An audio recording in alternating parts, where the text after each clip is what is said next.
All right, wonderful people. Welcome back to this wonderful channel where we bring you back update and information as it is hot. Good morning to you and yours. Looking at this video, you can see these are Fulanis, the terror people inside the bush. You can see helicopter delivering their goods, delivering things for them. That is to show you that what is happening in Nigeria is not just a mere issue of insecurity, but it is a purposeful act, a act that is well organized by some evil political elites who have decided to disrupt the activities of the nation, the activities of the government, who are making gain out of this issue of insecurity. Few days ago, we had the news of this BH cutting away millions of ammunition worth millions that were bought by the military with the taxpayers' money. And up until today, the military has not been able to give us a proper account of what happened. Does it mean that in such an arsenal house that there is nothing like CCTV cameras, that there is nothing like soldiers who are protecting such environment where deadly weapons are kept? I think that our politicians must be joking, the military must be joking, and the people who we call our leaders in this nation must be joking. Even Musa himself must be joking, because Musa and his people need to be called for accountability. The military must be joking to think that Nigerian citizens are foolish, that Nigerian citizens don't know what they are doing, that Nigerian citizens, or not just Nigerian citizens, that the individuals domiciled within this territory are dummies, are foolish people who do not understand their left from their right. I think the military has a question to answer to what is happening in this nation. They are the one who are supposed to answer the question to whatever that is happening in this nation. I want you to watch this video before I'll call. They feel like doing simply because they are professionals, you cannot talk to them. Give them target. During Jonathan, we brought mercenaries. They were about to finish Boko Haram. But because of our complacency and personal aggrandizement and personal interest, we asked them to go back. And we are still battling with the issue. I was in Borno State as a member of a state House of Assembly when the mercenaries were in Borno. They were less than 30.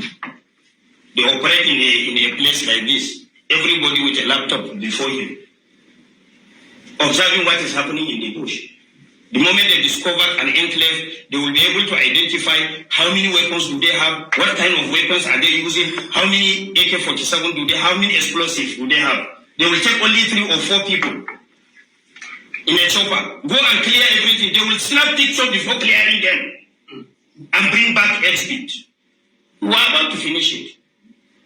And because of interest, personal interest, that if we allow mercenaries to finish this thing, we are not going to get anything. How much was the bill given by the mercenaries? Even Russia is employing mercenaries to fight for them, isn't it? Are we stronger than Russia? Is there anything wrong if you can bring somebody that can fight for you? There's nothing wrong in that. So I'm sorry if people are saying that National Assembly is not doing the needful, National Assembly is not providing the enabling laws. We have provided all the enabling laws. The enforcement of such laws is not ours. If government is not ready to implement, there is no way we can compel government. The only thing we can advise government. If government refuses to do, there is no way you can force them, because they have the machineries for implementation. You do not have. The governor of Bauchi State, we are bringing in Fulanis. We are coming to settle Fulani in Nigeria. He said it, he wasn't hiding. we are coming to settle Fulani in your land, in your villages. Do you know why that is possible? Because you believe in one Nigeria. If you are on your own, nobody can try it. It's called an act of war or invasion. But Fulani is carrying out an act of war and invasion into your territory because you are under one Nigeria. So in other words, they are using Nigeria is providing them a cover to carry out a conquest of an entire, should I say, ethnic nationalities across the zoo. Is it clear to you now? Thing that other people from other zones have not done. We know about Sunday Igboho, of the Yoruba nation agitator. We know of the Boko Haram people that say they want a different country where Western education is an abomination. These people have been released. Not just that they have been released. In the case of Boko Haram, they've been re-assimilated to the society, given plum jobs, even in our military. They've been given money and been resuscitated, reconciled, and rehabilitated. Why is Nnamdi Kanu's case different? There is an ethnic and some unnecessary bias that is keeping that man in jail. The government should be wise enough to release this man. You can use the Julian Assange option. If you don't want to say you are losing face, you can release him conditionally, you can release him unconditionally. As a lawyer, I've watched the legal issues very clearly. And I saw that even in the courts, from the High Court to the Supreme Court, there are discordant tones amongst them. Even in the issue of bail, some of the tier of the courts have granted him bail. Even in the issue of the charges, some tier of the court had quashed all the charges. So you can see that the government has a lot of places it can stand to release the young man and bring peace to the southeast. He is now more like a political prisoner. I tell you something, the longer Nnamdi Kanu is in prison, the taller he becomes and the shorter the government becomes. They should take the intelligent way out of this and release him like they did to other people. Rehabilitate him and reconcile him as they are reconciling. So after watching this video and you are still asking questions of why Nnamdi Kanu, the leader of the indigenous people of Biafra, Ohanezendigbo, one of Ndigbo, is still held in detention, I believe that you have your answers now, because they know his expositions and he has been able to expose their plans before they will come. Nnamdi Kanu has been able to expose these people's plan even before they will make the plan. He's always ahead of them, and they don't want somebody like that. They felt that, he's an Odududa Bedouin or something for them. They felt that to them, he's a threat. He's a threat to them. That is why they have been keeping him there. Because my people perish for lack of knowledge. That's what the Bible says. And they need someone who will educate them. And because Nnamdi Kanu has that power of oratory, he has that education, he has that information that a lot of people don't have. In this nation, a lot of people are blind. Our politicians have refused to tell us the truth, even though that some of them know the truth.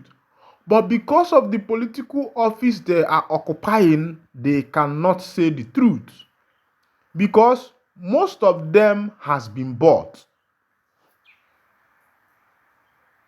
A percentage of them has been bought. So the truth, expecting to hear the truth from the mouth of these politicians, you must be joking.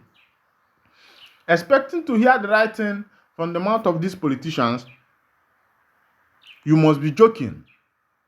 Because they cannot speak the truth. It is impossible for these politicians to speak the truth, because all of them has been bought by these Fulani jihadists. Most of them know that the power they are holding, it was not a meritable one.